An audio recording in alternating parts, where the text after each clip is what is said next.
The hour of 6 p.m. having arrived, I will call to order this regular meeting of the Planning, Licenses, and Development Committee. This meeting is being broadcast live on the City of Keene YouTube channel and channel 1302. The video is also streamed on the city's website and is posted on the website by the end of the next business day, barring any technical difficulties. Copies of the printed agenda are available in the wall pockets as you enter the meeting room. The public and other city councilors will be recognized to ask questions and comment on agenda items under discussion. After being recognized, all remarks are to be made through the chair. I will not recognize an individual a second time until everyone who wishes has had a chance to speak. Anyone who wishes to address the committee is asked to go to one of the microphones in the room and identify themselves by name and address prior to speaking. Written comments from the public will be accepted at the city clerk's office until Tuesday at 1 p.m.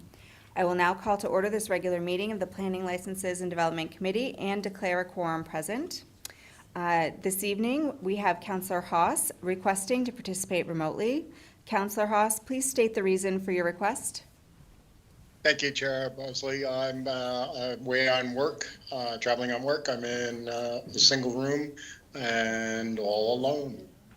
All right, great. Unless there's any objection, I'll grant this request. The minute taker is participating remotely this evening, so committee members, please remember to turn on your microphones. We do have a lengthy agenda this evening, so we're going to jump right in. Our first item is Pablo Fleischman and the Keene Music Festival's request to use city property on August 30th, 2025. Welcome back. Good evening. Pablo Fleischman, Green Energy Options, 37 Roxbury Street, representing Keene Music Fest, my annual pilgrimage to this committee. Yes. Thank you very much, City of Keene, city councilors, for supporting. Do you want to tell us a little bit about your request this year? Yes, it's basically the same. We're working a little bit with potentially expanding a little on some private property, but it's unlikely to happen. Okay. But in general, it's the same footprint, similar size event, put together by an all-volunteer crew. Wonderful. So it'll be loud from 11 a.m. till 9:59 p.m. And it'll be great weather. Great. Well, I think I have personally only heard positive things and I think that the community has a really great experience with the festival. Do we have staff report? Yes, thank you. Thank you, Pablo, for being here and for doing this event. This is one of our longstanding events, and we're very happy to have it. The event is scheduled to happen 11 a.m. to 10 p.m., and they're expecting up to 80 bands this year. So that's excellent. And they will be also allowing merchant sidewalk sales if that happens or not. It's in the plan. And there will be a couple of road closures, including portions of Railroad Street and Lamson Street. Our Public Works team, police team, fire department team, community development team have all met to make sure all the requirements are met as far as anything like food preparation or street closures, barricades being provided, portable bathrooms, that kind of thing. And so far, that protocol process has been going well and everything is in order. All right, sounds great. Do we have any questions from the committee? Councillor Johns? Not a question, just a comment. Pablo, you're wonderful. Thank you. The way you pull this off is just amazing, and I thank you so much for what you do for the community. I appreciate that. Thank you. Can you tell me how many bands the 80 compares to last year? Well, it's likely to be more like 60 to 65, which is what we had last year. Okay, so, but potentially if you had any of those expansions, you might be able to add a few more stages. We used to we've been doing a stage at the Toadstool at the Farm Cafe. Mm-hmm. Since the Farm Cafe is closed, we're looking for another smaller stage, so that might add another 8 to 12 bands. Okay, But wonderful. in general, it's the same footprint. Okay, great. Trying to keep it simple. Councillor Haas? Yeah, thank you, Chair. I might point out that the Farm Cafe is reopened under new management and new operation. So hopefully we can get a stage down Emerald Street to encourage that area. Great, thank you. Great, thanks, Councillor. Anyone else? Okay, thank you. Thank you very much. I would be open to any comments from the public. Seeing none, I would ask for a motion. Councillor Jones? Thank you. I would move to recommend that the Keene Music Festival, I'm sorry. I would move to recommend that the Keene Music Festival be granted a street fair license to use downtown city rights-of-way, as well as use of downtown city property on Central Square, Railroad Square, and designated parking spaces on Main Street to conduct the Keene Music Festival on Saturday, August 30, 2025, from 8 a.m. to 11 p.m., with downtown merchants sidewalk sales permitted in locations where a minimum of 6 feet of clearance is maintained for pedestrian access. In addition, the applicant is permitted to close off a portion of Railroad Street from Main Street to Wells Street and a portion of Lansom Street from Main Street to Federal Street. This permission is granted subject to the following conditions: the signing of a revocable license and indemnification agreement. Hold on one second. That the petitioner provide a certificate of liability insurance with the City of Keene listed as the additional insured for the amount of $1 million, and the submittal of a signed letter of permission from any private property owners for the use of their property. In addition, the petitioner is granted use of the requested parking spaces free of charge under the provisions of the free parking policy. Said permission is granted subject to obtainment of any necessary licenses or permits in compliance with all laws, including obtainment of any necessary licensing for the use of intellectual property and compliance with any recommendations of city staff. The petitioner agrees to absorb the cost of any city services over and above any amount of the city funding allocated in the fiscal year 26 community events budget. Said payment shall be made within 30 days of the date of invoicing. Do I have a second? Second. Thank you. I have a motion by Counselor Jones, seconded by Counselor Williams. Any questions on that motion? I know it was quite lengthy. It was wonderful. Okay. Anyone from the public? Seeing none, I would ask for a vote. Tonight, we're going to be having roll call votes because we have a remote participant. Counselor Jones? Yes. Counselor Williams? Yes. Counselor Haas? Yes. And it's a yes for me. It'll go to council next week. Thank you very much. Thank I'll you. let you get back to work. Item 2 tonight is the Keene Elm City Rotary Club's request to use city property for the Clarence DeMar Marathon, September 28th, 2025. Good evening. Good evening. I am Kristen Leach, 37 Middle Street in Keene. And I'm Mick Bloom, 54 Skyline Drive, Keene. Great. And do you guys want to open up just telling us a little bit about the request? Yep, we are proud members of the Keene Elm City Rotary Club, and we're here, I guess, on an annual pilgrimage as well, asking for the use of city property for our annual event, the Clarence DeMar Marathon. Wonderful. We were really excited to have you guys back, and I know that after COVID, there was some time that it took to get all of the extra runs in, or is everyone doing the kids run now and the Yes. senior runs? Yep. Everything is back? All up and going. We have 650 children registered for the Children's DeMar, Amazing. the Kids DeMar, and I don't know the number for seniors yet. It's great. Yes, we're all up and running. That's Pun amazing. intended, yes. Okay. Do we have a report from city staff? We do. So as you know, this begins, the full race and the half race begins outside of Keene. But the super seniors and the kids race will start in Keene for that last mile, point 2, which is exciting. I think, again, I want to show appreciation for how well this event has been organized. These folks have thought of everything. There are so many volunteers and contacts and officials and experts involved to make sure that this is a safe event and that everybody can participate to whatever extent necessary or desired. And so there is a tremendous amount of coordination that has gone into this event, so thank you for doing that. I will say that there are police and fire, making sure that there are safety protocols in place, also making sure medical services and equipment is ready at various locations as necessary. I mean, even if there's, people run in the rain, people run in the cold, people run in the heat, but if there's an extreme weather event, they even have plans in place to make sure everything is taken care of very quickly. So we are really appreciative for this is a big community spirit event for us, and we thank you. Do we have any comments from the committee? Counselor Jones? Thank you. Since you're new to the hot seat, I'm going to take it easy on you. If you were Alan, I would pummel you with questions. I always put him on the spot, give him a chance to promote his event. I think, if I remember right, according to Runner's World, you were rated one of the top 5 events in New England. Is that correct? That's correct. And that's kind of a special honor, and we're proud you're part of it. Thank you. Thank you. Thank you. I just wanted to mention, one other thing is that we will be closing the dog park and the disc golf park for the day as well. That's one of the other items to mention associated with this event. Okay, good to know. That I was unaware of. Counselor Haas? Yeah, thank you, Chair. Just to show proper support for this event, I'd like to poll city staff and members of the committee as to who is participating in this event. 26 miles?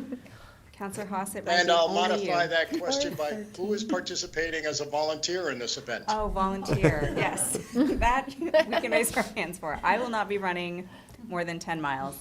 I'll do the kids run with my kids. Thank you. For a number of years, I've been part of the cheering section in the cemetery, of all Oh. places. That is a very necessary place to have cheering. It's quiet. Counselor I Williams? hope It not goes- cheering to get in. The marathon goes right by my house, which is great because I can just sit on my front porch and just clap, and it's very It's easy wonderful. on that morning. To so. cheer everyone on, yes. Yep. Yeah, it is wonderful to get to see the businesses and the people that come out and support this and are handing out water and, really being there and seeing everyone come together in our town is great. Do we have anyone from the public wishing to comment on this? All right, seeing none, I would ask for a motion. Move to recommend that the Elm City Rotary Club be granted permission to sponsor the Clarence DeMar Marathon on September 28th, 2025, subject to the signing of a revocable license and indemnification agreement and the submittal of a certificate of liability insurance in the amount of $1 million, listing the City of Keene as an additional insured. This license is conditional upon the petitioner providing an adequate number of volunteer race marshals to ensure runner safety along the course, and submittal of signed letters of permission from any private property owners for the use of their property. Said permission is granted subject to obtainment of any necessary licenses or permits in compliance with all laws, including obtainment of any necessary licensing for the use of intellectual property, and compliance with any recommendations of city staff. The petitioner agrees to absorb the cost of any city services over and above any amount of city funding allocated in the fiscal year 26 community events budget. Said payment shall be made within 30 days of the date of invoicing. Second. I have a motion by Counselor Williams, seconded by Counselor Jones. Any questions on that motion? Nope. Anyone from the public? Seeing none, I would ask for a vote. Counselor Jones? Yes. Counselor Williams? Yes. Counselor Haas? Yes, And it's a yes for me. That will go to council as well next week. Great. Thank you. Thank you very guys. much. All right, item 3 on our agenda this evening is Counselor Jones' request for a resolution or declaration honoring the LGBTQIA+ community. And this has gone through a couple of iterations. I'd like to open the floor to Counselor Jones to discuss where we're at with it today. Thank you very much. I guess this was asked of me because I wrote the original declaration, which was passed in August of 2021. There were members of the community that wanted to see that updated, and rightfully so. It's different times. Both the mayor and I were able to meet with Keene Pride, and we had 2 meetings with the Human Rights Committee, and we took in a lot of input. So what we're doing tonight is, my recommendation is to accept this as informational, which means it goes away. And at the next city council meeting, I'm introducing a new document based on the language that came from Keene Pride and the Human Rights Committee. I think that's more acceptable and more open, and I think it's going to be a much better document. So that's the reason for our tonight accepting as informational. We're already one step ahead, and I've already submitted the introduction for the next council meeting for the new document. Great. Do we have any questions from the committee? Counselor Williams? I understand there was some controversy that we're not allowed to use the word diversity in our statement. Is that true? What's going on with that? You can use that word whenever you want. In the end, it's the city council's document. They could put whatever wording they want. Okay, There were some people saying that the state is opposed to using that word, but that doesn't mean we can't use it. And it'll be up to this committee to make sure the wording's in there that we want. Okay. Counselor Williams? Thank you. Yeah, just to say that, diversity, inclusion, and equity is very important to the city of Keene, so I would not be willing to sign on to anything that didn't include reference to that, but I really hope that we can come up with language that includes everything. I think we will. Thank you. Counselor Haas? Yeah, thank you, Chair. Can letters from other concerned citizens be submitted that would be included as perhaps attachments with your letter, Councilor Jones? Councilor Owsley, of course, for the question. I think that we might be putting the cart before the horse. Obviously, anyone who wants to submit a letter always has an opportunity to submit any letter that they would like to the city council for us to consider. Councilor Jones's letter won't be made available to the public or for any of us to read his new version of this document until the city council agenda packet would be released. I believe that would be next Tuesday. So there would be an opportunity, I'm assuming that letter will be referred back to this committee. The mayor has the right to refer to any of his committees, but if it comes back here or to one of the other committees, everyone will have an opportunity to submit their own written statements and show up and speak about it in public as well. And we do have some folks here tonight that I'd love to hear from. Do we have any more comments from the committee right now, or can we go to the public? I know it sounds like we have some folks who would like to talk to us a little bit about their feelings on this tonight. Is there anyone that would like to join us at the microphone? Come on forward and then state your name and address for the minute taker, please.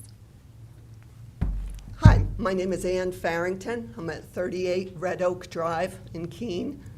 And I'm in opposition to what I thought the declaration was going to be, but given that there's new wording, I would still, here also on behalf of my friend Tom Savastano, who lives on Winter Street, and he had submitted a statement for me to read to the committee. So I'd like to just take a minute to do that. He's much more eloquent than I am, so. Dear Planning, Licenses, and Development Committee, I'm writing to express my opposition to the proposed resolution honoring the LGBTQIA+ community on the agenda tonight and reported in the 4/9/25 meeting minutes. Our city government is already run fairly on pluralistic principles. For example, all groups are provided the same opportunity to use public spaces as long as they follow the guidelines that are applied to everyone. Dot the i's and cross the t's on the applications, provide the insurance, satisfy any necessary committee review, and you'll be given the opportunity to have an event. It's predictable and fair, exactly what everyone should expect.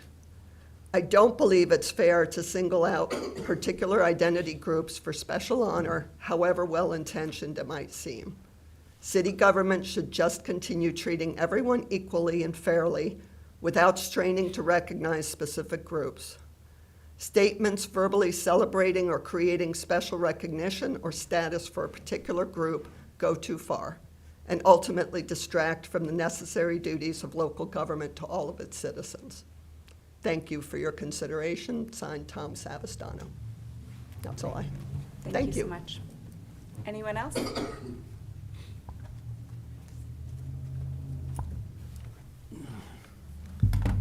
Madam Chair, Anthony Ferrantello, 84 Woodland Avenue. I'm here to ask if you can rescind this ill-advised proposal declaration. This declaration gives the impression of creating a privilege-protected class of sexual categories of people that provides a benefit only to them. The role of representative governance is equal treatment under the law, not to favor only one specific group. I'm sure you are not surprised to hear that there are other competing groups with a vastly different worldview that don't take kindly to being forced into compliance, acceptance, and celebration of the favored group's ideology and worldview. My understanding is that this PLD committee was established to handle matters relating to land use, code enforcement, economic development, housing permits, licensing, planning, and zoning. As a retired architect, I'm familiar with these matters, but as a PhD candidate in organizational leadership, I fail to see how this proposed declaration fits under any one of these matters. And if it does not fit, you may be overreaching your authority under which PLD was established. Madam Chair, we are in a culture war, and it appears that with this honorific gesture, this committee will be contributing to more division in our culture war. Based on the matters this committee was established to handle, it clearly has no business fueling a civil conflict. Favoring one group and not the interest of all Keene residents is dysfunctional governance. This committee should exercise care and foresight before giving incentives to identify as special groups, because more often than not, special groups get energized to discriminate against those who think differently. These cases exist in various U.S. cities and countries such as the UK, Canada, Sweden, Australia, and others. To that end of exercising care and foresight, I request this committee stay in its lane, rescind this ill-advised proposed declaration, so as to reduce its ability to cause harm. I urge this committee to focus on its delegated tasks and on fostering equality under the law that support a quality of life for all Keene residents. Thank you. Great, thank you. Anyone else? Just a second, sir. We had someone coming forward. You can be next.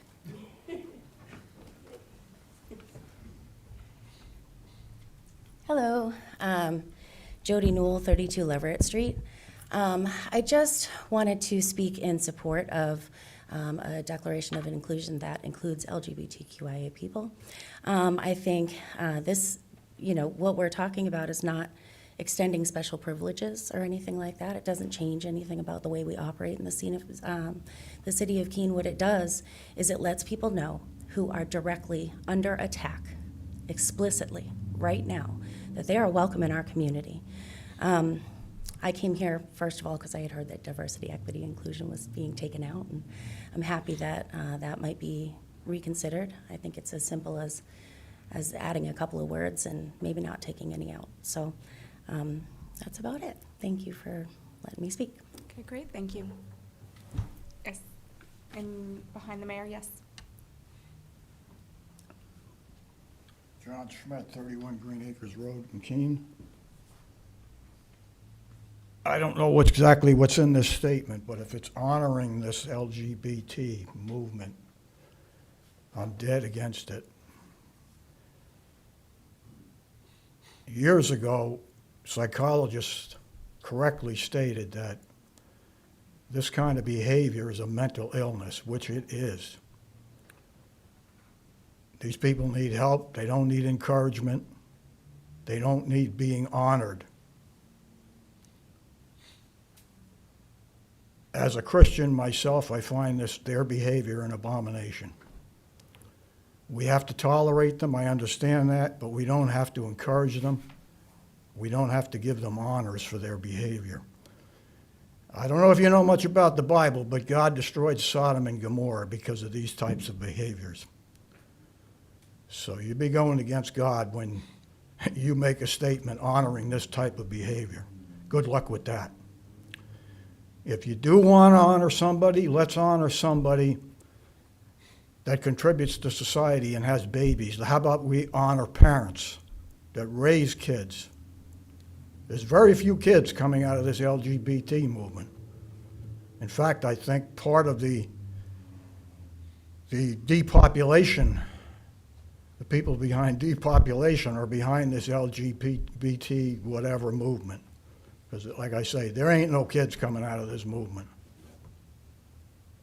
So that's all I got to say. Thank you. Thank you. Mr. Mayor?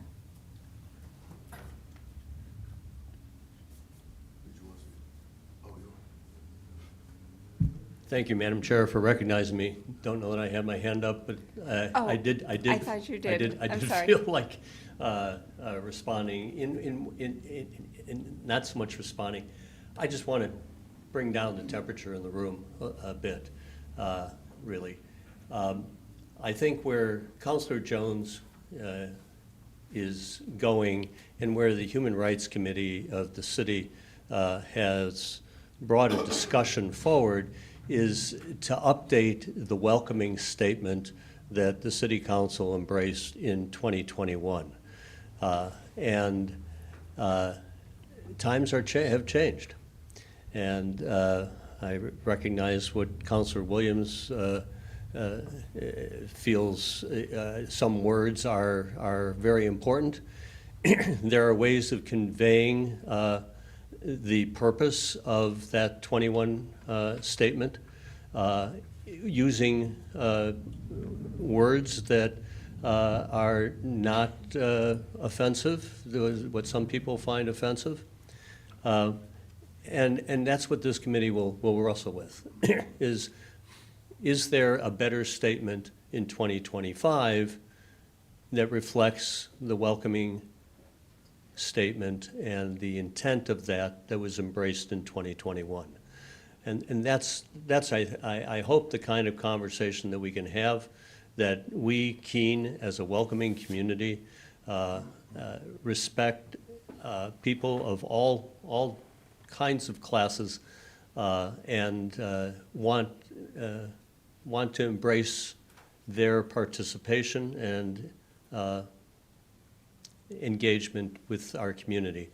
And that's, I think, where this is going, and I hope that folks that have varying beliefs can come together and recognize there is a way to express ourselves and our welcoming intent to all people who wish to be active participants in our community. Thank you. Yes, sir.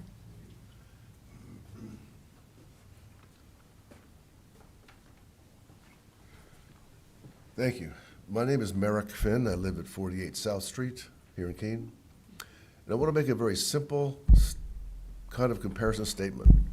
So everyone needs to be welcomed and everyone needs to be loved, and that's who we are. I mean, the city will do that because that's the nature of what is the best foot forward to present to people that everyone's welcome and everyone needs to be loved. So the question of honor is really a different level, and I hearken to the Webster's Dictionary. The noun honor, it's a good name or public esteem, a reputation, a showing of unusually or usually merited respect, recognition. A person of superior standing, now used especially as a title for a holder of high office, by example. One whose worth brings respect of fame, credit. An evidence of or symbol of distinction. I could go on here a little bit, but essentially we're talking about some objective standard of valuing someone with an honor. I mean, we can look at objective standards in music and art, entertainment and business, because there are people who have credible merit in contributing to the culture and to society. These are objective standards. What we're talking about here is not an objective standard, it's a choice. Someone who can make a choice to be LGBTQ or not. I could do that. It doesn't require, I don't see how there's honor in that. It's just a simple choice. I would think, honestly, that if someone wanted to be honored, they'd be honored in their family or small group or people who are affiliated in some way. And that's perfectly fine. But for the city to make a judgment of honoring a class of sexual orientation or ideology is completely unheard of. I mean, how do we do this? There's no place of honor here for that. There's a place of welcoming, a place of love, and I'm there. But when it comes to honor, it's a different class. It's a merited distinction, and I don't see anything of that caliber here. Thank you very much. Thank you. Anyone else wishing to speak? Yes, in the back.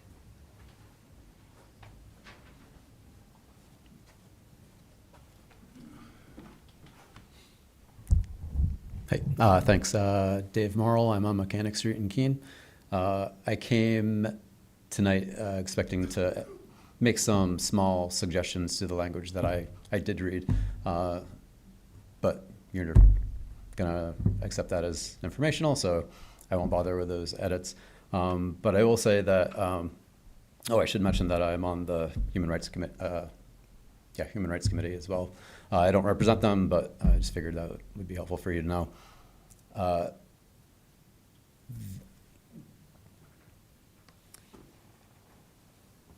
Just want to give my appreciation and thanks for wanting to update and improve and strengthen the statement that was accepted in 2021. So that's all. Appreciate it. Thank you.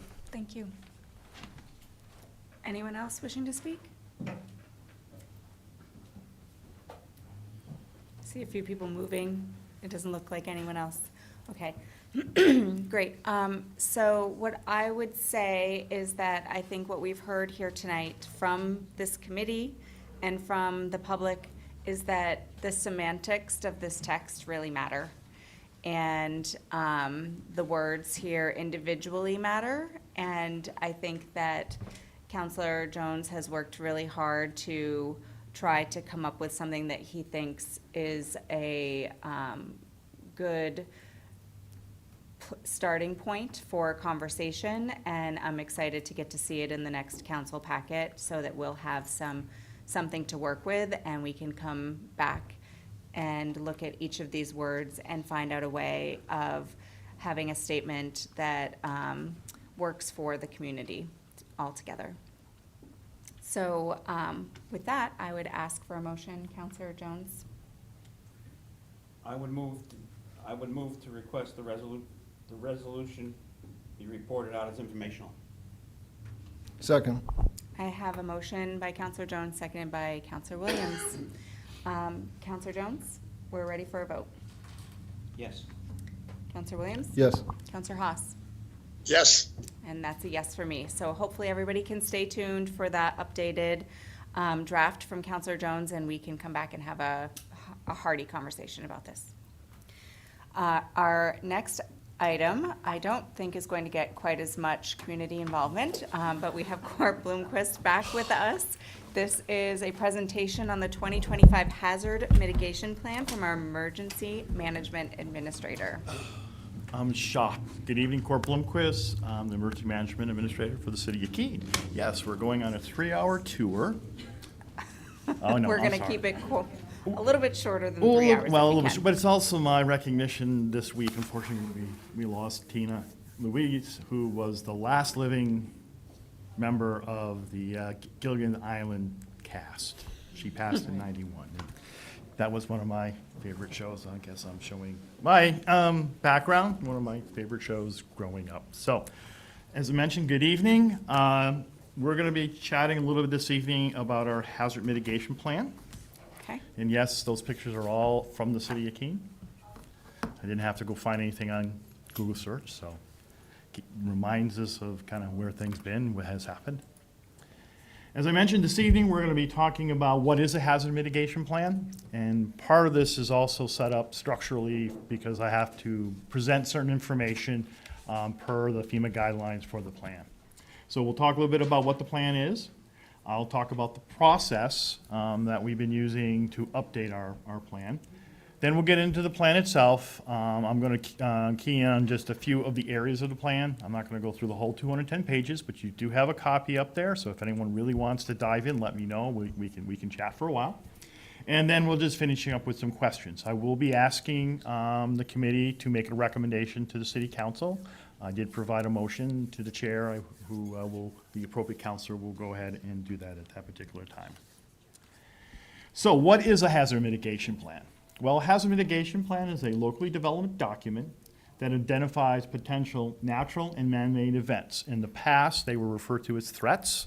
Language is sort of changing as we go through, if anyone remembers the last one.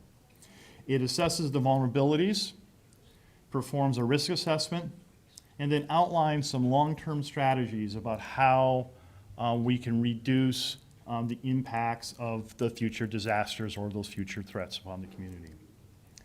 The plan is required to be updated every 5 years. And then it is then required, it's also required to be receiving certain federal emergency management or FEMA funding. For example, hazard mitigation programs, others. To be able to apply for those, you have to check that box. The city has been doing hazard mitigation plans since 2005. They became a requirement in early 2000, and so we've been faithful in updating ours every 5 to 6 years. So, what are the plan components? Well, when you look through the plan, what you're going to see is you're going to see hazard identification and vulnerability assessments. These are looking at what events, what threats are we subject to, and then what are we most vulnerable to as a community, as a city. We identify our critical facilities that are now known as community lifelines, and we identify risks that potentially could be those critical lifelines, critical facilities will be subject to. Then we develop mitigation. There's a discussion on mitigation strategies and actions as we move forward. Lastly, there's a section on how we're going to implement the plan. And then, of course, as always, there's a section on how we're going to monitor it and evaluate it over time. So I'm going to first talk about the process so folks, the public and the committee can be aware of what's been going on and how we've been moving through it. Through the city manager's office, we did establish a planning team. That team consisted of the deputy city manager, Rebecca Landry, who's here this evening, the fire chief, a police captain representing the police department, assistant public works director, GIS coordinator, code enforcement and flood plain manager represented community development, Parks and Rec director, myself. We had a representative from Cheshire Medical Center, their manager of EMS and emergency management. And then Southwest Regional Planning Commission was our contractor, basically assisting us in doing this particular project, doing this particular update. The team met 4 times to review various activities, portions of the plan, updates to the documents. They had a lot of homework. They've been doing this since January. Their last meeting was at the end of April. We did have a community public workshop on February 27th over at Heberton Hall. It was attended, a little sparse, but it was attended. Again, it was a good opportunity that we got to hear from the community about what they're concerns with. We focused in on 3 areas. We focused in on what threats or what disasters were they most concerned about, what kinds of things can the city do to address those particular disasters and events, and if there were any particular areas within the city, depending on what the type of event was any particular area in the city more at risk than others when it came through it. Like I said, it was about 2 hours, and I think it went very well. We did gain back some information, feedback from the public. We also did a community survey. We used the city's flash vote tool. I don't know if you've had an opportunity to see results from it. I was really impressed about what its capability are. We had 262 community members participate in that poll. And glad to say is a lot of the information that came back from the poll were reflective of what both the planning team had been looking at and indicating what of concerns. And also too, there were some interesting other comments that came in through that particular poll. Again, if anyone's interested, we can certainly provide the poll itself.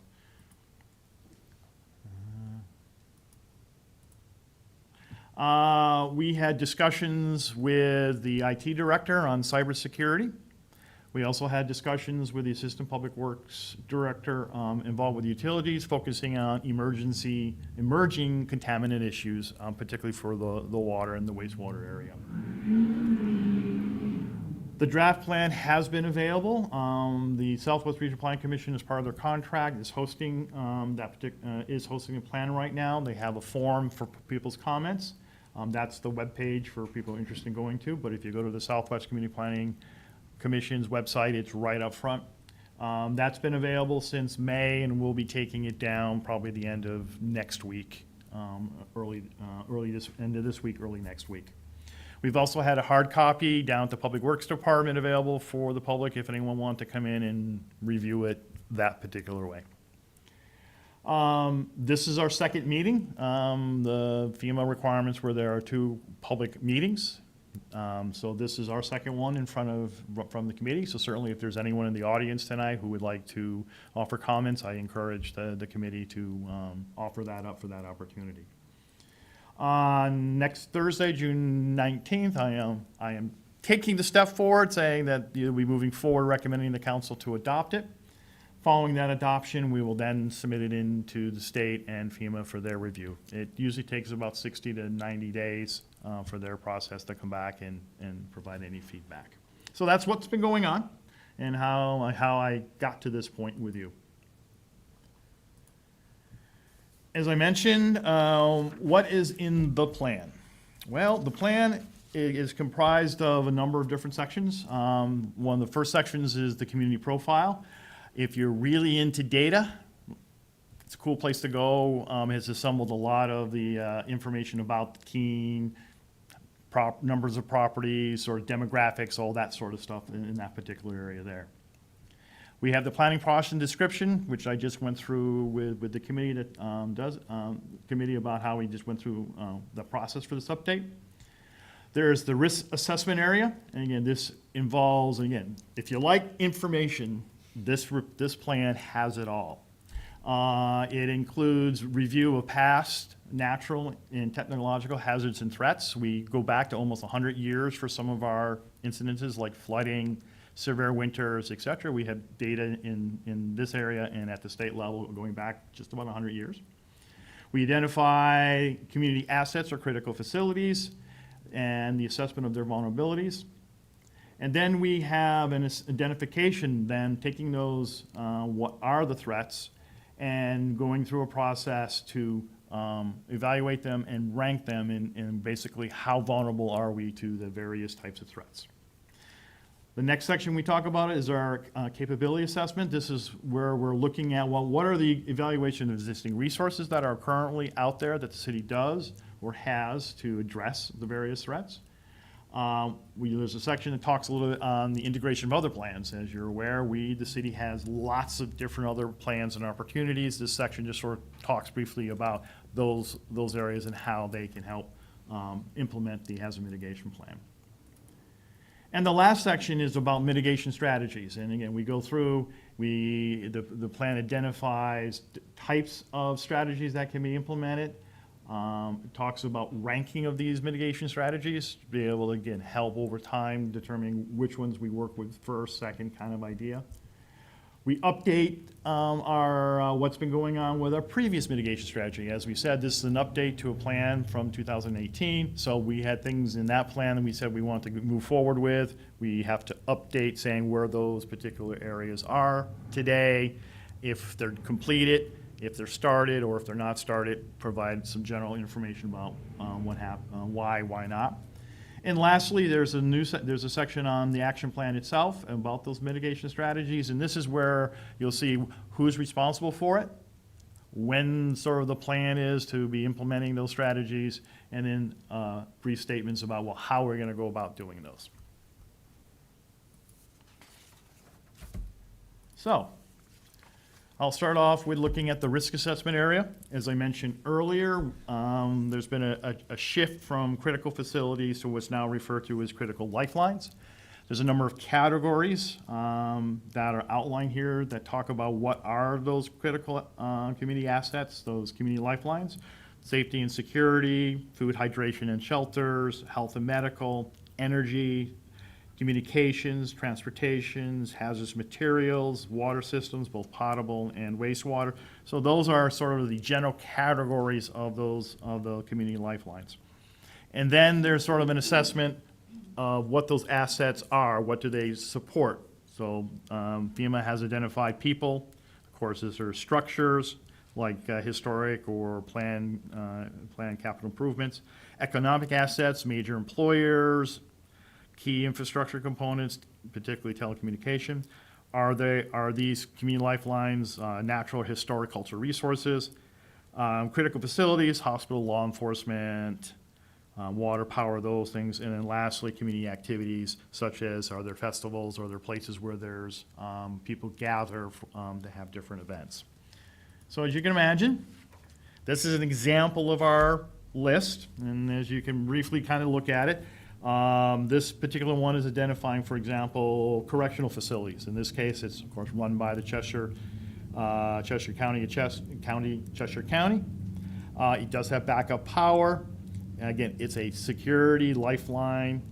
It is a CF for critical infrastructure. And then lastly, if there's some significant vulnerabilities to it, we list them out.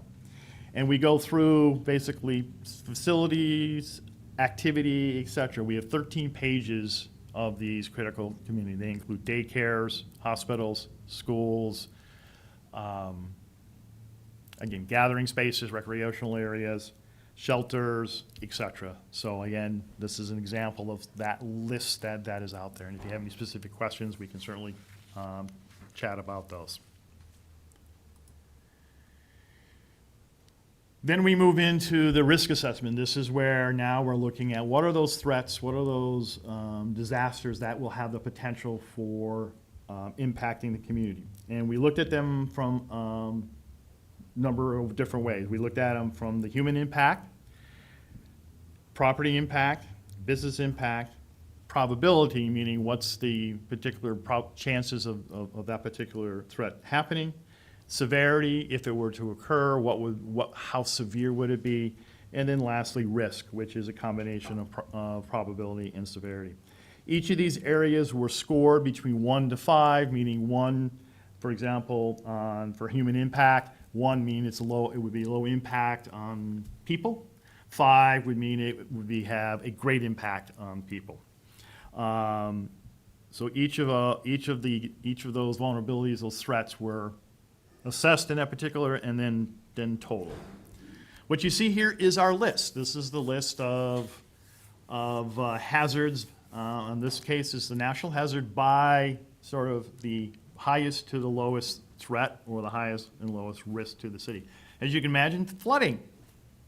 That is probably our highest risk. As people are aware, we have 5 different, or 6 different watersheds within the community. Ashland River, Beaver Brook, Tannery Brook, Ash Swamp Brook, all run through the city. We have 2 major flood control projects, Otter Brook and Surrey Mountain, that control the flooding on 2 of the rivers, the Branch and on the Ashland River.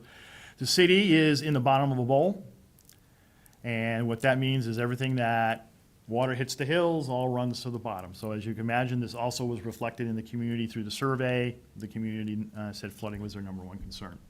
Tornado, downbursts, extreme winds, those are all grouped together. That's the next highest threat for the community, as again, we have seen over the years. Most recently, we had the wind shear event out off of Maple Avenue and Court Street area, by the mobile home park area. Extreme heat. That's I'm going to say that's an emerging threat. It actually came fairly high on both staff's evaluation and also the community. As we know, with climate change, we're seeing longer heat periods. Traditionally, New England would get those really hot days in July and August, but one of the keys was that then in the evening hours, it may be in the high 80s, low 90s during the day, but we would go down into the high 60s, et cetera, at night, and that helped dissipate sort of those heat. But now what we're seeing, of course, is those extreme heat days where temperatures are not moving below the mid to high 70s for a long period of time. Lightning strikes was a concern. Severe winter weather, as we would typically see in New England. Drought has moved up since our last report. Wildfire, that came in. We are seeing more concern now. Again, this is a combination of drought, high temperatures, dry springs, where there is an increasing risk to the community for wildfire efforts. Earthquake, people are concerned. We don't see them often. Infectious diseases made it onto the list this year, I think after COVID. Also, too, as we see others, and right now, measles right now is starting to move up. We have H1N1, bird flus, et cetera, those annual potential infectious disease events. Dam failure, as the council is aware, we have five high hazard dams within the city limits, plus multiple private dams scattered around. Erosion and landslide, that was a little surprise, both number of staff identify that, but also sort of kind of in the community. Again, I think that's combined with flooding and water. As we continue to build up the sides of the hills, people are starting to get concerned, well, what's going to happen if, as those areas become more developed? And again, we start seeing potentially more erosion in landslide area. And sort of the last one, which is unique, solar storms and space weather. That's unique and focused around communications. We have become, of course, everyone now lives on their cell phone, their pads, etc. Solar weather is becoming a more of a greater concern because it does impact telecommunication systems. When those solar flares, etc., occur, there is that risk of loss of communication, disruption of technology. On the man-made side, cyber jumped up for staff particularly. I think we hear this all the time. So it is something that, again, as we are a more connected society and we're a more connected city, cyber is the events that probably have one of the highest risk of the man-made. Known emerging contaminants, I think you've heard Public Works talk about PFAS, PFOS, some of the other emerging chemicals that have been developed over the decades, who first were seen as very positive, who now we're learning over the time area. Hazardous material transportation, that's high. Reason being is we have 4 state highways that all come together, and a lot of stuff moves on those highways. So we are at high risk for if there's an incident out on 9, 10, 12, 101. Utility interruptions, I think, again, that kind of got brought up from a few years ago. We had the disruption for the gas system here. And of course, anytime you have when you have the natural side combined, we also have the loss of electrical and telecommunications. Hazardous materials, urban fire, aging infrastructure, those were lower down. Armed attacks, assaults, people, again, are concerned about those types of events. Biological terrorism, terrorist attack, lone wolf, civil disorder. And yes, we still have a little bit radiological, particularly from the staff's perspective. Main reason is, of course, when Vermont Yankee was active over in Vernon, we were a center for if folks moved. They now are, of course, deactive, but they still are maintaining a lot of the spent fuel rods are there in cast dry storage. So if an incident were to occur there, we would still play in that role. So those are the severe, and those are our natural and our man-made. The next section, as I mentioned in the capacity and assessment, is the evaluation of our existing resources. So again, this is an example. So for example, we have an emergency operation plan that's existing today. It covers multiple hazards. We're rating ourselves as average right now, because again, there are components of it that we probably need to practice more with. Zoning, that's a multi-hazard, believe it or not, if you think about it, it is a multi-hazard protection, whether it's our hillside protection ordinances, whether it's our floodplain ordinances, whether you talk about density. So our zoning is part of that capacity we have to help us minimize risk. Building codes, I think that's pretty straightforward, how that can help in multi-hazard in preemptive sort of ways of ensuring that if something were to occur, ensuring that facilities, building, housing is built in the most current codes, reduces the risk of something happening to them. Fire codes, natural resources protection, et cetera. We have 8 pages of these existing programs that the city is currently doing. And again, we looked at them. We evaluate them, kind of gave ourselves a rating on it with some comments about that. Do we need to be working more on certain areas or not?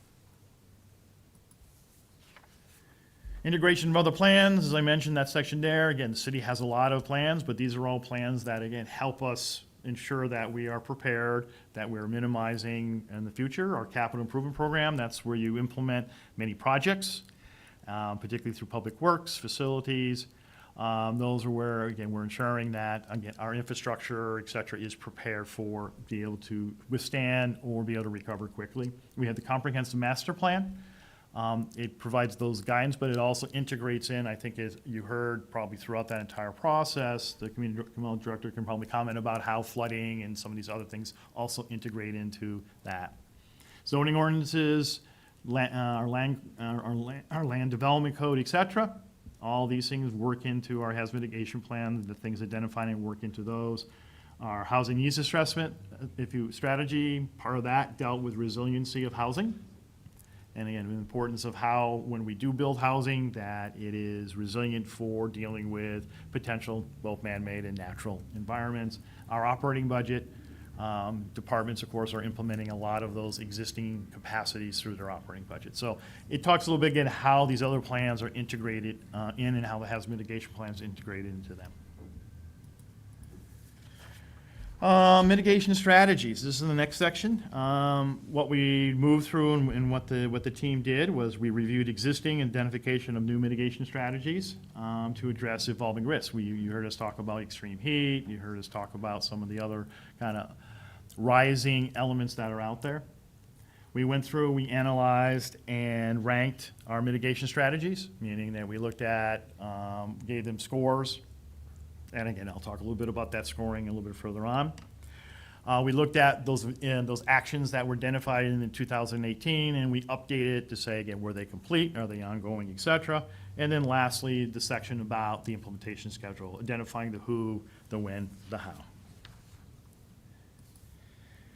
As I mentioned, for each type of hazard, we went through a process of identifying sort of what are we doing to prevent, what are we doing to protect property, how are emergency services affected, and then lastly, talked about how the public can be informed about that particular hazard. So again, this is an example of the sheets. There are about 4 pages of these as we walk through. So for example, on drought, sort of preventing drought, or how do we deal with ensuring that we're reducing our risk? Well, our climate action plan talks about those strategies, how to deal with drought, kind of going into that. We have a water emergency plan from out of the public works area. What happens, how do we protect a property if we move into a drought situation? Lastly, we talk about, again, emergency services. Public Works has a emergency distribution plan for how to deal with low pressures, et cetera. And then lastly, a section that talks about, well, how are we going to keep the residents informed about drought? What kind of information are we going to be getting out to them so that they can do the right thing to minimize, again, those things at home? And we go through each of those dozen threats and talk about those in this particular section. The next section, as I mentioned, was analysis and ranking of our strategies. We looked and evaluated each of the strategies based on whether they were could they be socially acceptable to the community? Could we technically do them? There are some strategies you would love to go do, but you may not be able to technically do them. What kind of administrative burden? Political. We looked at things and says, would this particular strategy be politically acceptable or not? For example, the discussion on moving away from the coast with flooding. Do you go in and buy out all the properties that are along the coast? Or in our case, do you go buy out all the properties that are within the floodplain? Can do it, but maybe it's not politically something that the community wants to go ahead and go do. They look at other issues. Legal, are making sure that any of these strategies are legal. Economic, again, what's the cost benefit, the best we could, and then environmental. And then we went through and ranked each of the natural hazards on a scale of 1 to 5 again. 1 being sort of the low end of that hazard, the threat, 5 being the greatest, and then on the man-made, we had a 3 scale. So what does it look like? Well, here's what the chart looks like. As you can see, for example, and again, this is just an example. We have 5 pages of going over these various strategies. But for example, conduct tabletop drills and exercises. That was identified for multiple hazards. And it came out as one of the top ones because, as you can imagine, that's something good to do. Continuing operation plans, Same idea. NFIP, this is the National Flood Insurance Program by requiring elevation certificates, deals with flooding, but also too, it scored very high across the board for things to do. Some of these things, again, we are doing. Some of these things are actions that we may want to increase. But again, we went through all of them and scored them out. And like I said, we have 5 pages of them that are available, like I said, in the full plan. Update on previous, again, this is where we looked at, again, what was in the previous plan. So for example, it's the first one that is indicated here, road and bridge repair. How are we doing with replacing our old bridges that don't meet current standards? And the Public Works Department says, hey, we're doing okay. But again, it's still an effort that we need to keep doing. And we went through each of those areas. And again, as you can see, one of those, for example, further down is the strategy on acquiring properties that could help with flooding issues. And again, we haven't started that one. And that's something that, again, that we'll be looking at, the Public Works Department, the Community Development Department should be looking at over the next 5 years to kind of look at doing it. In this one, we have 5 pages of items that we provided updates to, and people can see kind of where we're at, where we're going. Implementation plan. As I mentioned, this is using the rankings from the previous section where we looked at the highest ranked activities down to number 1. This is the plan that then, this is a section that talks about the, as I mentioned earlier, the who, the when, and the how. So for example, this one shows us develop and maintain the continuity of operation plans. The who is emergency management director. I'm responsible for doing that. Midterm goal. Certainly grants and budgets, an operating budget can help us do it. For example, this plan, we got a $16,000 grant to help us do this one. We could go seek grants for doing the continuing operation plans for the community. As I mentioned, there's probably about 5 pages of this same identification process for all those items that have been previously identified, so people can see, council can see, here's how we're planning on implementing these various strategies. So with that, those are the major sections I talked about earlier. I'll go to questions. As I said, there's a lot of detail. Certainly, it is available online for anyone who wants to go look at it in more detail, provide feedback. I have copies, certainly if any counselors would be interested in coming in and talking more about it. So if you have any specific questions or want to chat, Great. it's your time.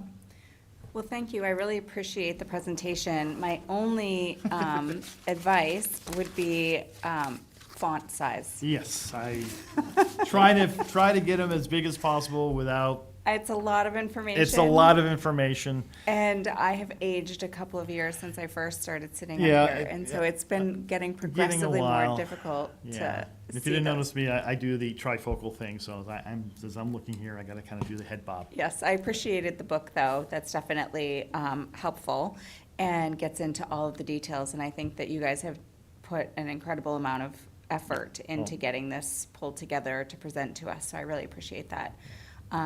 We think of this community as being a really safe community, but we do have these events that happen, and we need to be able to respond appropriately.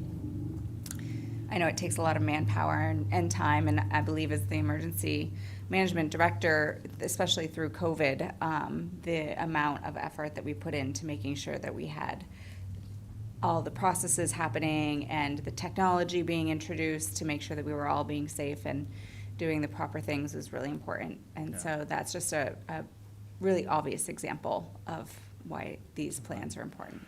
And this is a team effort, as you saw earlier. I mean, it's across the board, and the departments are doing these things. They may not always put them out there as a lead about what they're doing, but what Public Works does for doing their stormwater issues, community development through all the programs that they're managing, those are all the things addressing the hazards that are out there, from building codes to land development code to the master planning.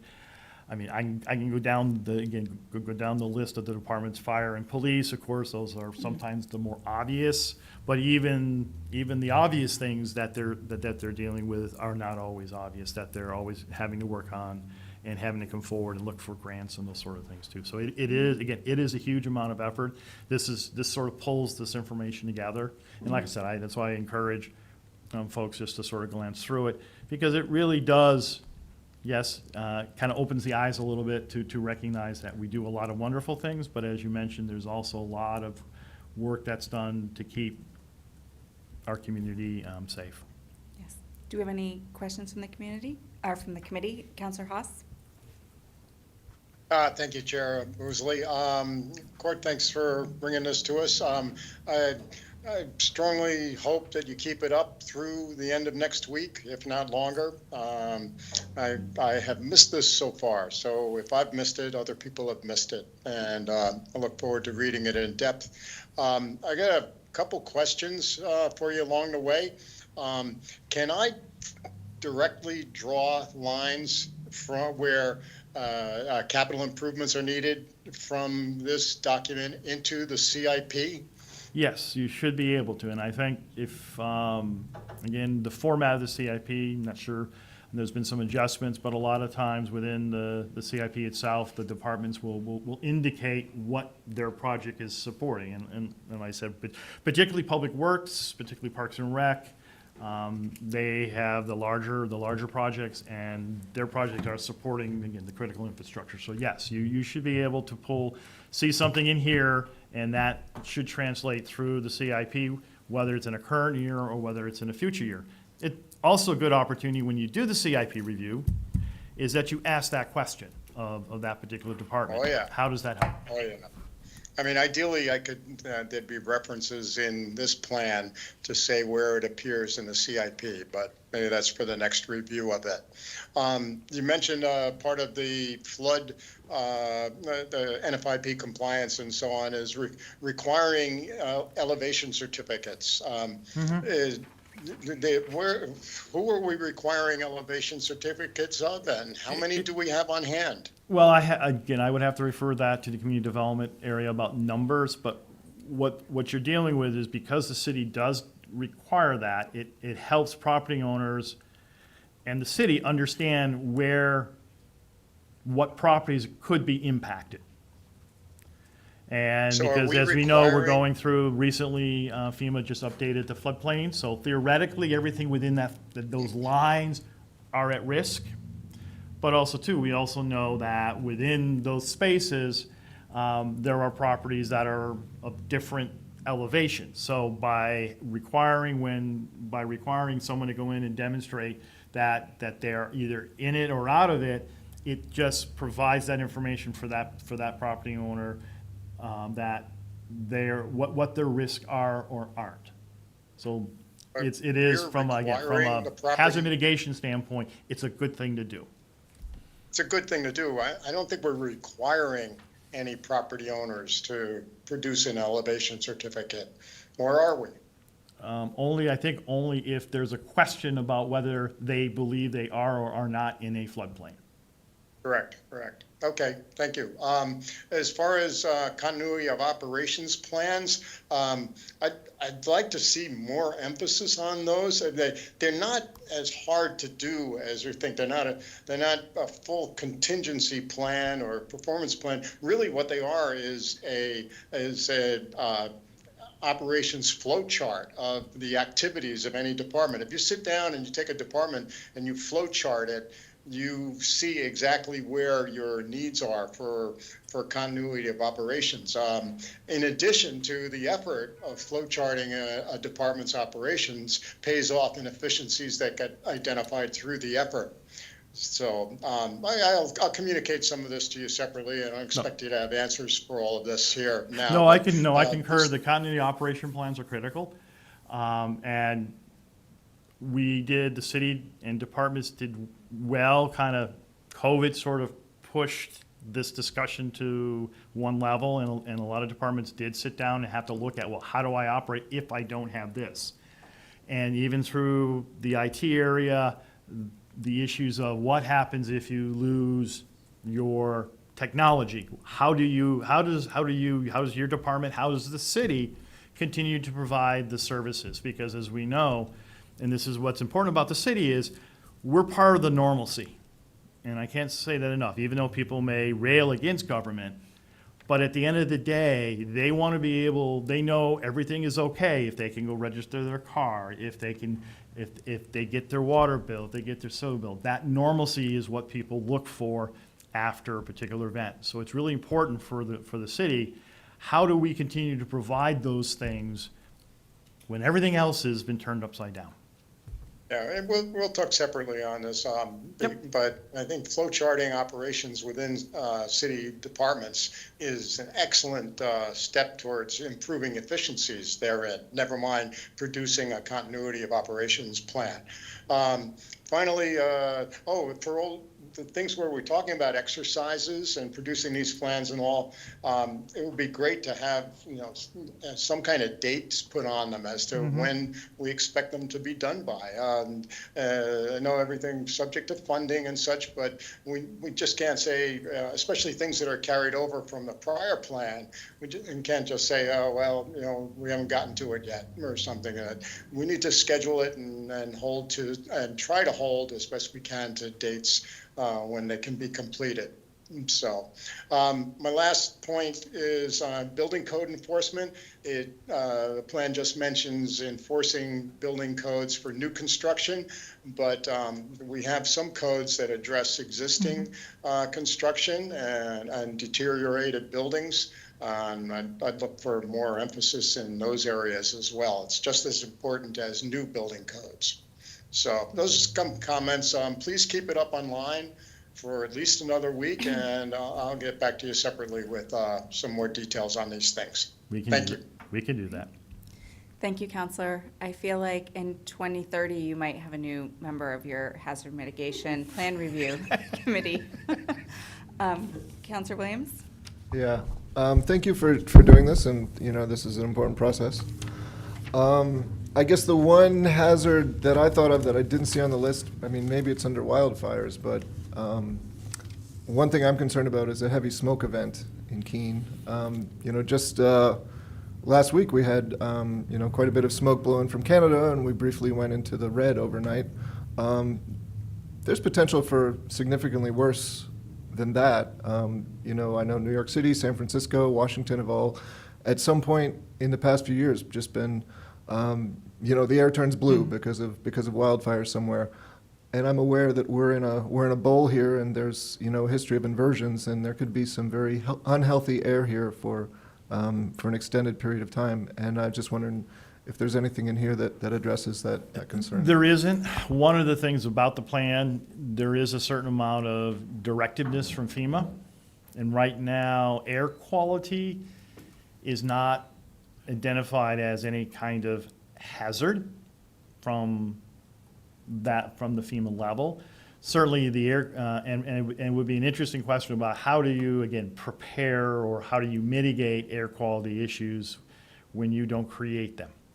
And that's part of the reason, but certainly there are other plans, for example, emergency operation plans for the city, where we can sort of dive into some of those other ones to try to help the community kind of prepare itself for when we do have these poor quality air days. So unfortunately, some of this is sort of directed. You need to deal with these. These don't exist, but but things do emerge. And like I said, with the solar, the emerging contaminants, some of those weren't in the last update. I suspect, again, air quality probably will be something that will come up in the next update. But again, it's all going to depend on sort of the direction that policy goes in. All right. Great. Counselor Jones? Thank you, Madam Chair. And thank you, Court, for being here. I'm fortunate because I was able to see this presentation once before at the Master Plan Steering Committee, and Yes, you you truly are the voice of preparation. And I have to say, we took some of the items that you did present at the Master Plan Steering Committee and built them into our pillars. So thank you for doing that. Well, thank you. I have a question about implementation, communication. If if all digital and electric are down, is there a plan on how to communicate with the public? That is part of our continuing operation plan. We have one. It's been a while since we've looked at it. And again, this is another one of those, as Councilor Haas indicated, that it's one of these continuous things here that the city itself needs to be reviewing. Well, what happens if you do lose cells and this? Do we go back to using 800 hertz radios? How do we communicate? Again, how do we get out to the community? We still have AM radio.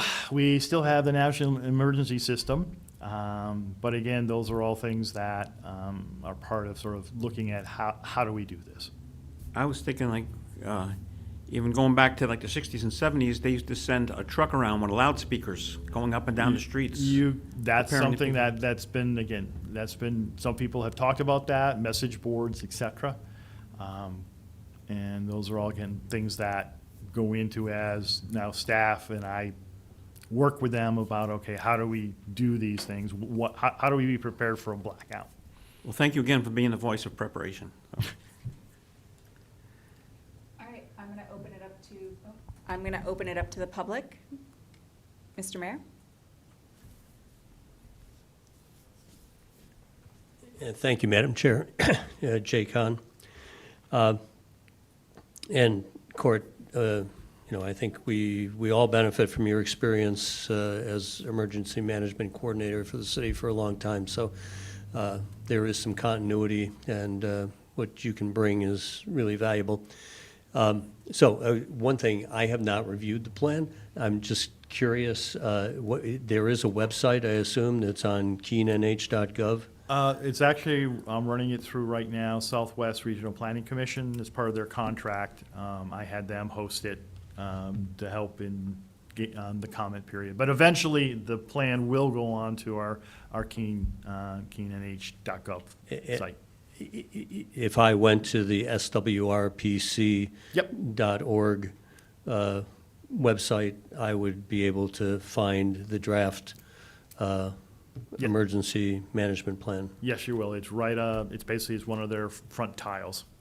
Okay, thank you. Two observations that have been brought to my attention that I'll be, when I do get to the plan, I will in your next week, that I'll be looking for. One is my son's coming up to Keene this weekend from Asheville, North Carolina. And fortunately, he was in a high spot and did not experience the flooding.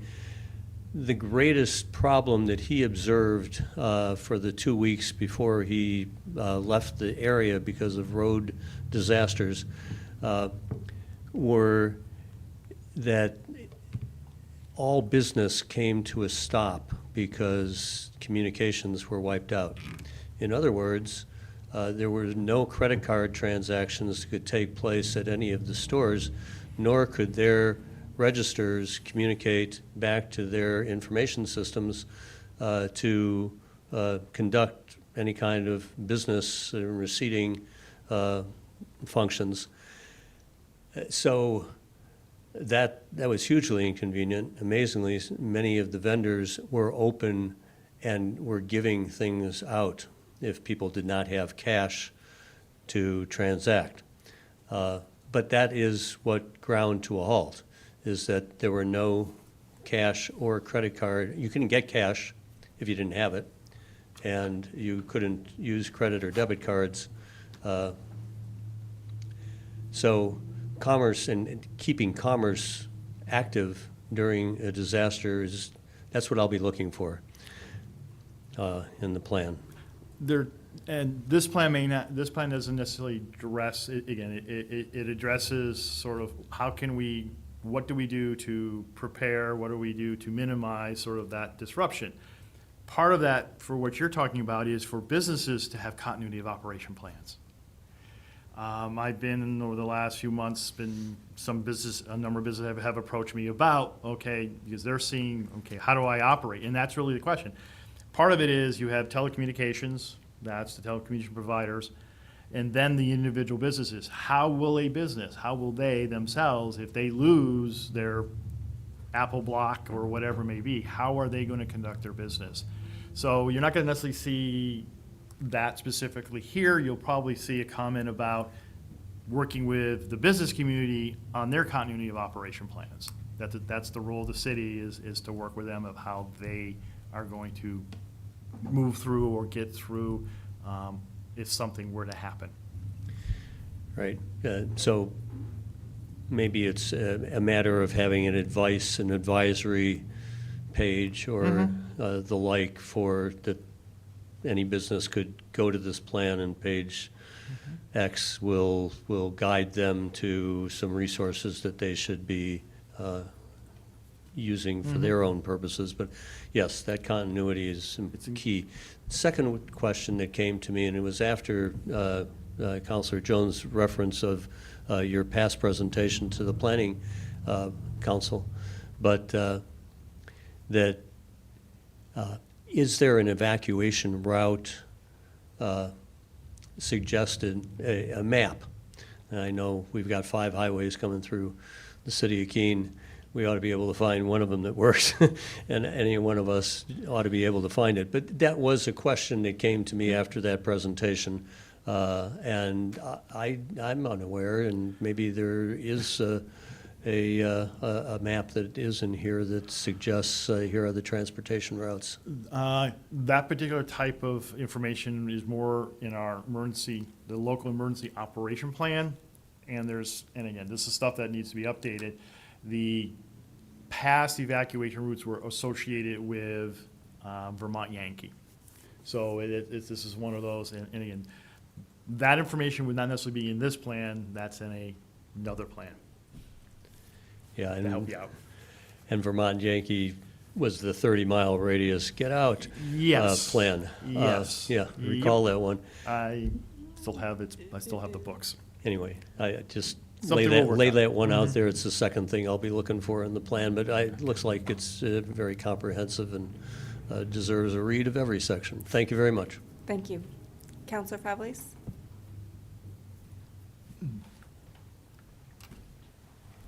Yeah, thank you, Madam Chair. Jacob Favalis, Main Street. A couple comments and then a question. So first of all, very happy to see the emphasis on flooding here as somebody who lives in close proximity to the Ashuelot River and represents a constituency where a large number of homes and properties are in the floodplain. I'm glad to see that, and it makes perfect sense to me. I also want to just associate myself with Councilor Haas's comments about keeping this up and accessible. I, too, have not had a chance to review this in any amount of detail and would like to do so before voting to adopt it at the next meeting. My question is whether and to what extent this plan has taken into account when we think about some of the community assets or community infrastructure that is a part of hazard mitigation, police, fire, Cheshire Medical. Each of those 3 institutions that I've just named has some significant staffing challenges in one way or another, and so I wonder whether and to what extent the plan and any recommendations have taken that into account. We don't, our plan, again, or the city's plan does not necessarily get into that detail. It is, what is placed in the plan is the responsibility for those organizations to be looking at that and basically coming up with their plan of how do they want to manage that. So you can think of it this way, this plan is not to say to Cheshire Medical, what are you gonna do, how to deal with the shortage of medical professionals. This plan identifies that that issue does exist, and Cheshire Medical needs to have a plan themselves of how to do it. Again, it's similar to the business side of the house. We identify that there is certainly a need for, again, businesses to be able to continue operating, but the businesses need then to develop their plans about how they're going to do it. Certainly, the city is here to provide assistance and help folks kind of figure that out. That's part of the reason when, again, we had the Cheshire EMS and their emergency management on our team, is because she's responsible for those questions that you're asking. She's responsible at the hospital for developing and working with hospital leadership on how to address them. Hopefully that helps. Great. Thank you, Court. Anyone else from the public? All right, seeing none, I think we are probably ready for a motion. Counselor Williams? Move to Okay. Sorry. Counselor Jones. I would move the planning license and development. Oh. Thank you. I move the Planning License Development Committee recommend the City Council adopt Keene Hazard Mitigation Plan 2025, and that the city manager is authorized to do all things necessary to execute the plan. Second. I have a motion from Counselor Jones, seconded by Counselor Williams. Any questions on that motion? Anyone from the public? Seeing none, I would ask for a vote. Counselor Jones? Yes. Counselor Williams? Yes. Counselor Haas? Yes. And that's a yes for me. So hopefully everybody gets a chance to review this. Southwestern Regional Planning Commission is website. hosting it on their website. And if there are any additional questions, will you be available at the council meeting? No, I will. I'm going to be out of the area that Okay. night, so. So hopefully we can get those to them court to me in the Friday. meantime to get answered, and we can get this adopted. Thank you. All right, thank you. Our next item is item 5, the warrant for unlicensed dogs, and I believe we have our Assistant City Clerk here tonight. Welcome.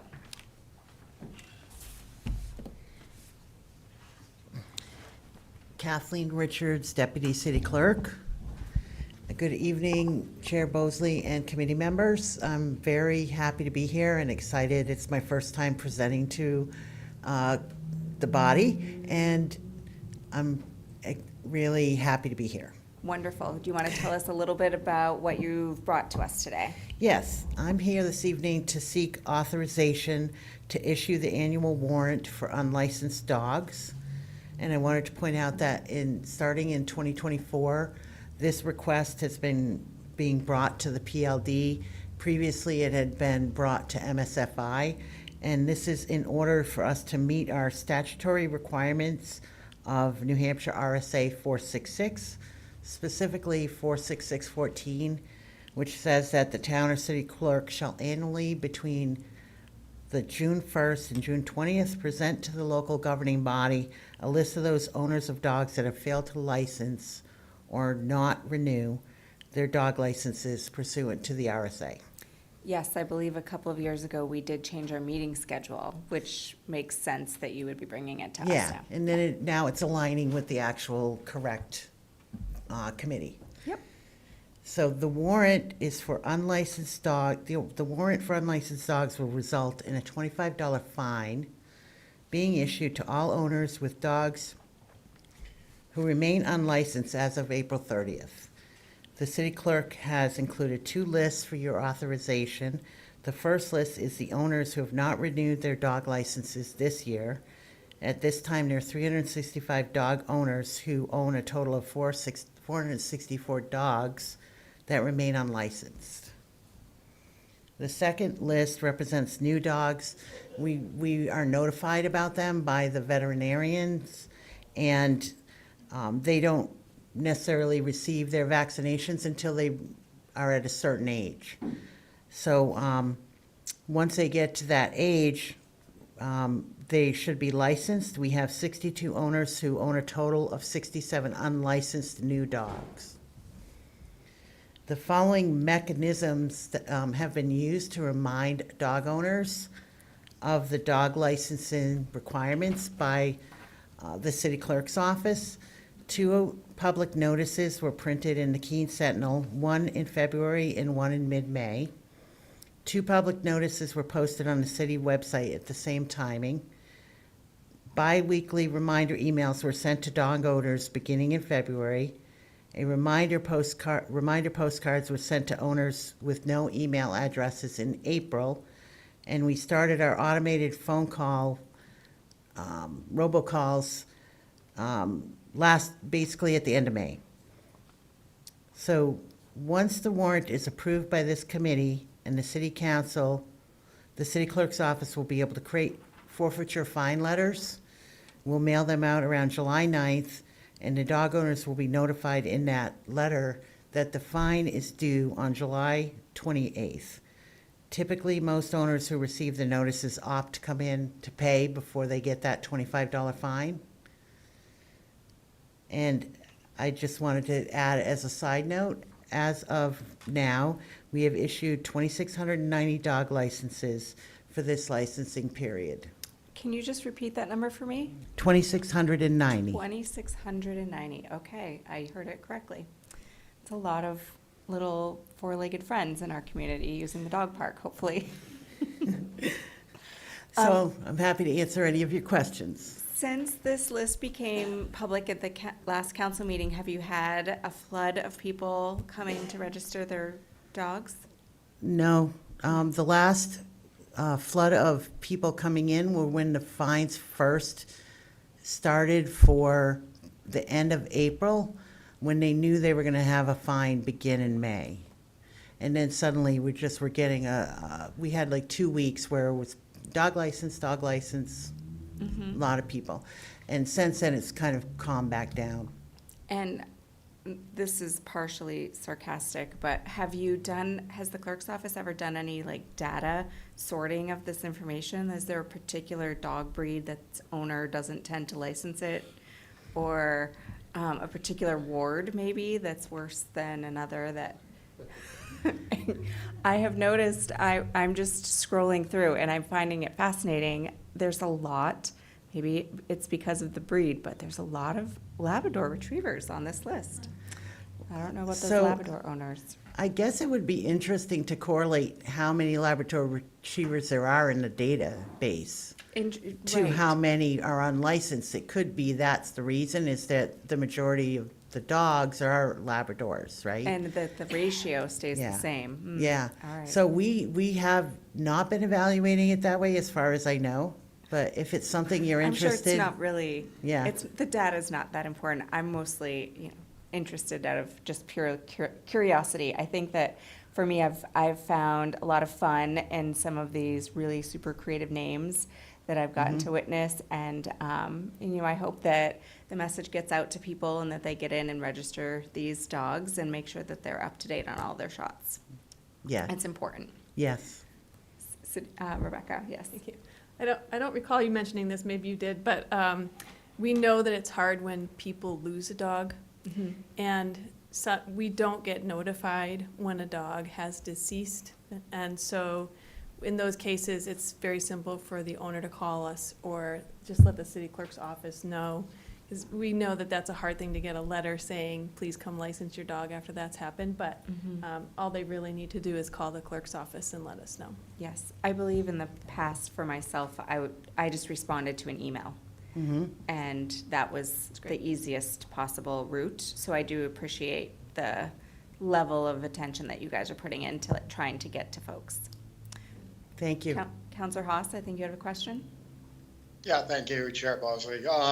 Kathy, I know this is your first year of bringing this to us, but any idea, first, are there repeat offenders on there? And second, how many of these we think will actually get licensed?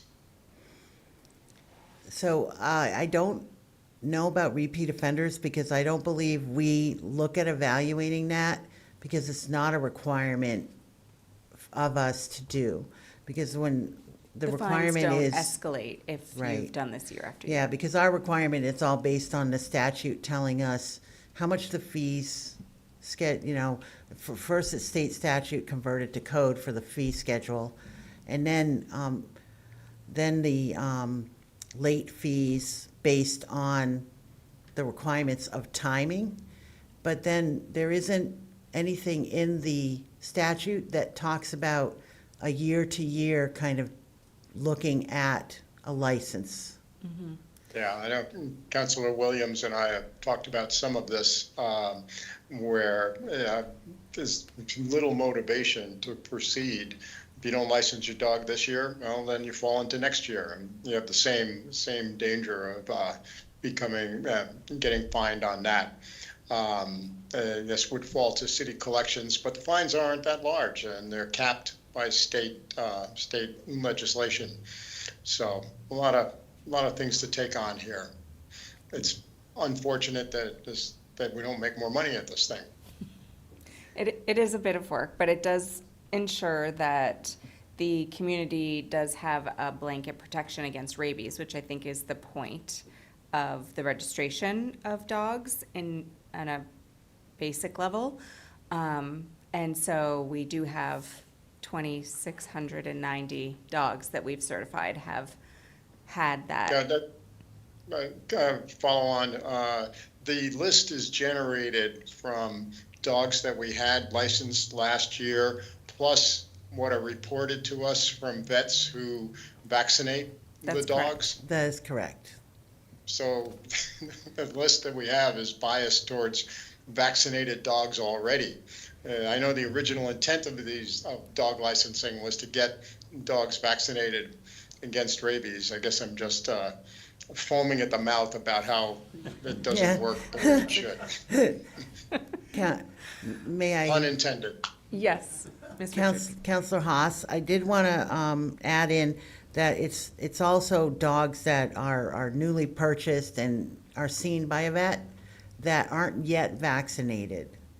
We learn about the new dog, and then we get the vaccination information about Right. the dog. So if someone adopts a new dog and it does not receive any vet care, then we might not know about it.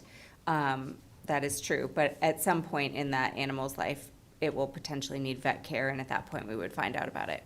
Yeah, actually, I may have misspoken about the part about when we are notified about a new dog. It may not be until they're eligible for their vaccination. But, so I'd have to clarify that, and I wanted to apologize. Did you have? Yes, Rebecca? I Just don't to waste note any more that- time on that. Yeah, just to note that this is a state requirement, and it's something we're doing because it's a good thing to do. It's definitely not a moneymaker. Right. It's good to have this information. If someone complains that there's been a dog bite or something, we can quickly see the owner information, get in touch with people if necessary, look at vaccination information. But also, there are a lot of people who just forget. This happens. We understand that happens. And also, there are some newcomers to town who aren't aware of our dog licensing requirements, maybe coming from out of state. And so when they get that letter because their local vet has vaccinated their dogs, it's just a reminder, sort of an intro to how we do things in Keene. Yep, great. Does anyone else from the committee have any comments? Anyone from the public? Seeing none, I'm ready for a motion. Move to recommend the city council issue a warrant for unlicensed dogs pursuant to NHRSA 46614, and the Keene Police Department and the city clerk's office be directed to issue a civil forfeiture to those dogs who have failed to license their dog by April 30th, 2025. Second. I have a motion by Counselor Williams, seconded by Counselor Jones. Any questions on that motion? Seeing none, I would ask for a vote. Counselor Jones? Yes. Counselor Williams? Yes. Counselor Haas? Yes? And that's a yes for me. Thank you so much. Thank you very much. And I'm really glad that your first committee meeting went smoothly. Thank you. All right, so our next two items are both coming out of community development. These are both items that we've heard from the public on. We've already had public hearings, so we will not be taking any public comment on these tonight. But I think Ms. Brenner will get us tuned up, and then we can debate what we want to discuss about them at the committee level. First one is relating to amendments to the Land Development Code for feather signs in industrial districts, Ordinance O-2025-08-A. Thank you, Madam Chair. Mary Brenner, Senior Planner. So this ordinance has already gone through a public workshop and a public hearing. So I don't have a lot to add to that. There wasn't really any public comment on this, but the committee did discuss quite a bit at the workshop phase, and the A version was created to include a setback from intersections. Yes. There's already in the language, there's a setback from the property line of 15 feet and a spacing between the signs of 10 feet. These, as a reminder, would only be allowed on a temporary basis up to 30 days at a time, 4 times a year, and only in the industrial park districts. Yes. Great, thank you so much. You're right, we did not hear any public comment at the public hearing. We did discuss this at length, and I believe it was one of my concerns about roundabouts and intersections and getting those signs away from those to create safety for people driving. And so I appreciate that we did go ahead and make that amendment. I'm comfortable with the language the way it's written. I think it's a good test district to see how we feel about these feather signs in general, and that we can make amendments to this and revisit it if we find that there are problems, or expand it if we find that it's been an asset. So I think that I'm ready to see something move forward to council for a vote. Do you have any members of the committee? Councilor Jones? Thank you, Madam Chair.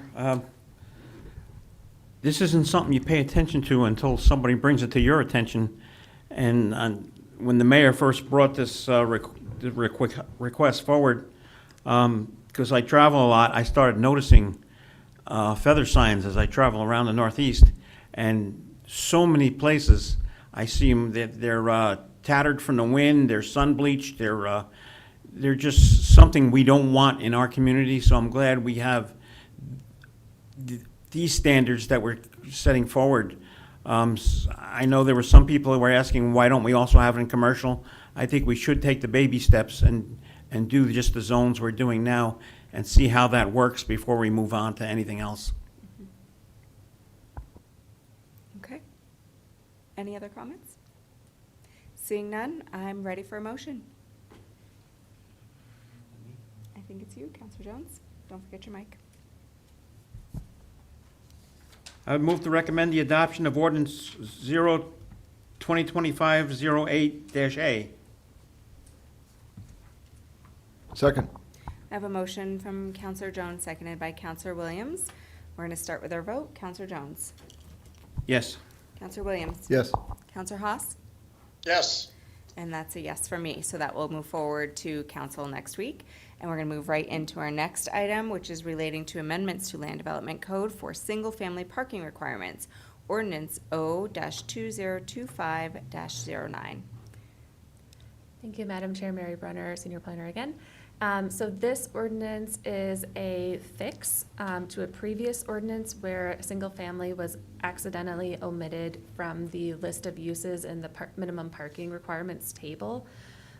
We didn't have any public comment at the workshop, but at the public hearing, there was one public comment from someone who's in favor of getting rid of the minimum parking requirements entirely. There are some cities and communities that have done that. Most of them are larger, like major metropolitan areas that have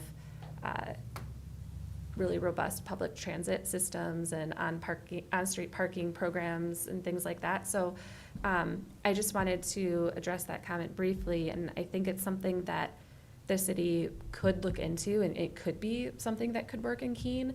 But I think it would be prudent to do that as part of a more comprehensive parking plan for the whole city that looks at where on-street parking is feasible and modernizing basically our ordinance language around the on-street parking programs to make sure that it doesn't inadvertently create issues in some of our residential areas that are outside the downtown area where there isn't public transit available. So that's my one comment on this. Yep. So I appreciate that, and I would like to also point out, I know this committee will recall, because it hasn't been that long, but we did discuss this at length at the workshop phase of this ordinance, and when we were originally, not the single family home fix, but the original parking reduction ordinance, the city brought to us, or the city staff brought to us, a less, or more restrictive parking, more parking requirements, and the committee reduced that and discussed it at that time and made the decision that this was the appropriate plateau to land on and to reevaluate any further changes as part of a more comprehensive study. I think that we need to look at what that on-street parking really looks like, and this was our first winter allowing on-street parking, and we did have some initial learning curves, and I think for the city departments as well as for the residents, and we need to figure out what the long-term outlook for that needs to be before we can reduce even further. And I think that leaving one parking spot across the board, which is what we had discussed at workshop, does make sense, and it creates consistency, and I'm ready to see this move forward to council as well. Anyone else from the committee have any comments? All right, if not, Counselor Williams?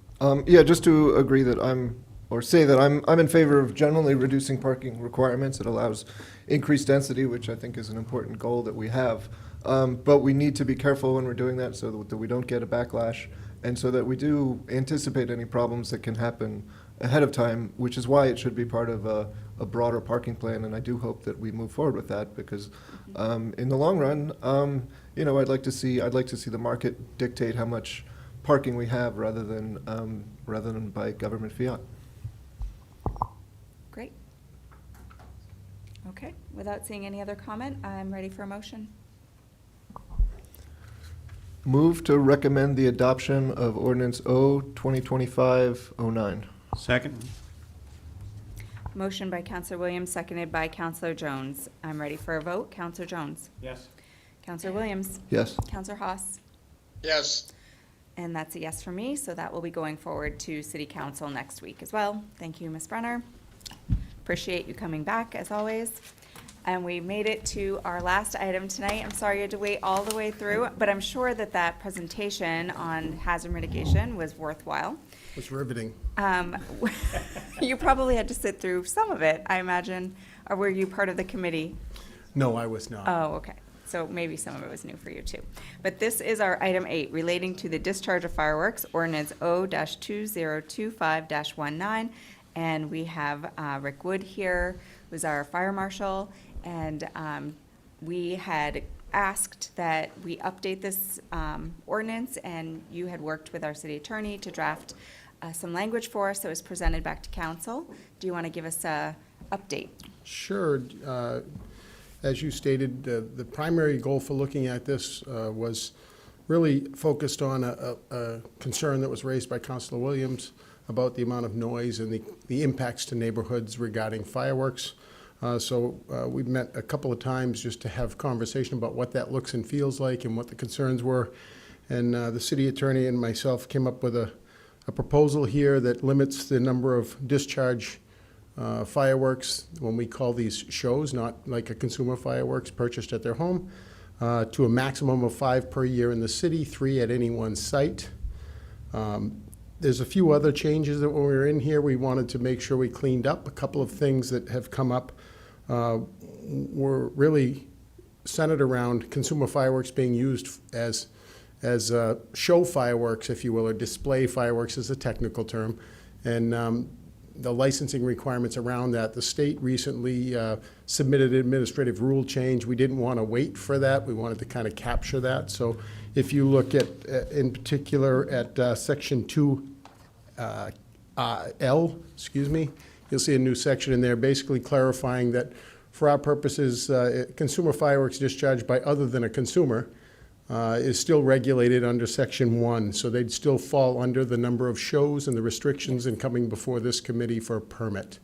I know that was some of the conversation we had.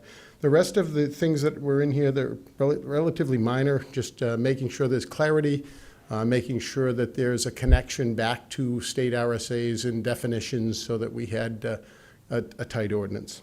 Great. I reviewed that and I saw that addition at the end.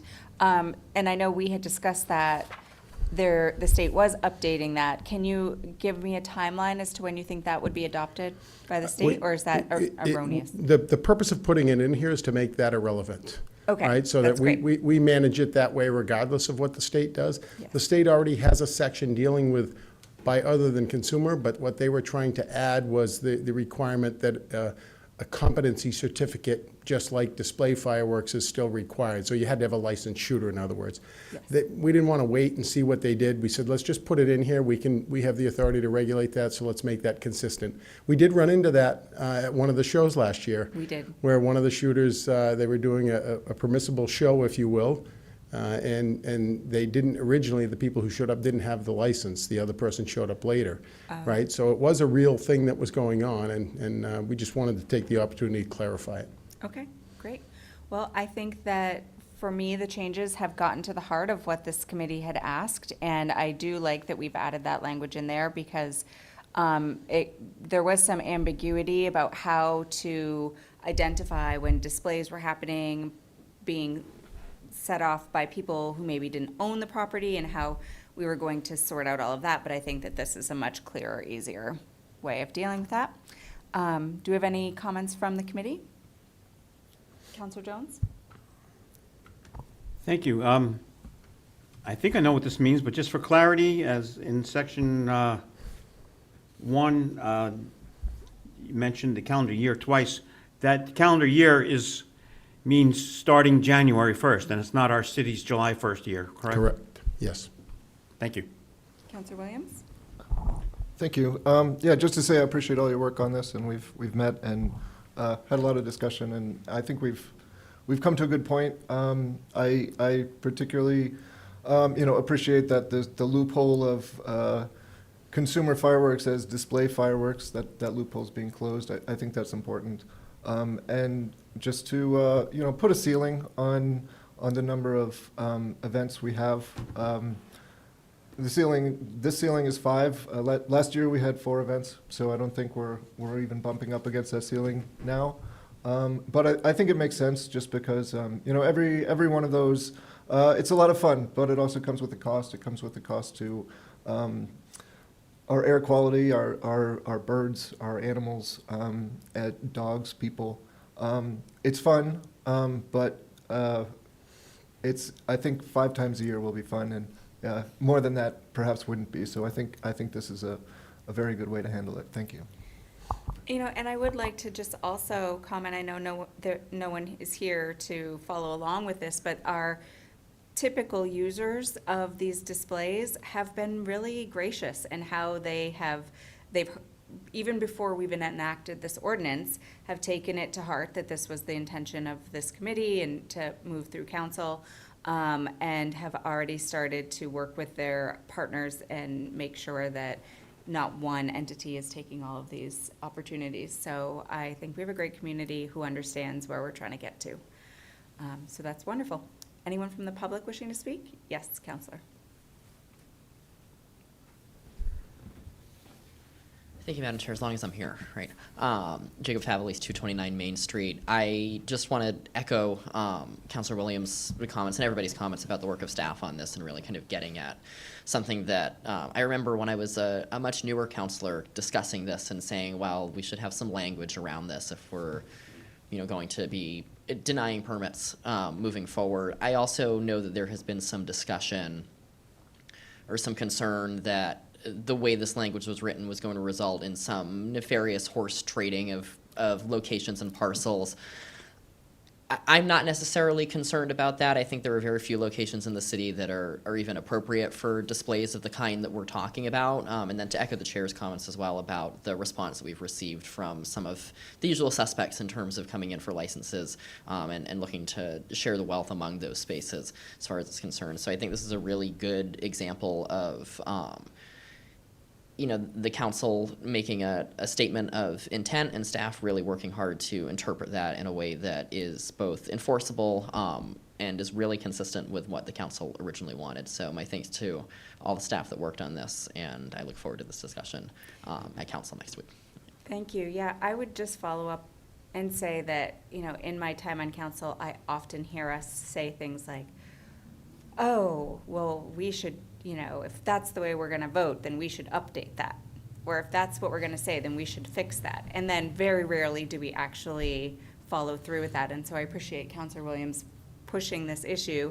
You've brought it up several times over the last couple of years, and that we've finally gotten to a place where we've done what we said we were going to do. And it feels good. All right, I think I'm ready for a motion. I've lost track. It's me. Councillor Jones. I would move to recommend the adoption of ordinance O 2025-19. Second. With a bang. I have a motion from Councillor Jones, seconded by Councillor Williams. We're going to start with a vote. Councillor Jones. Yes. Councillor Williams. Yes. Councillor Haas. Yes. And that's a yes for me. That will go to council next week as well. All right, thank you everyone for coming. This meeting is adjourned.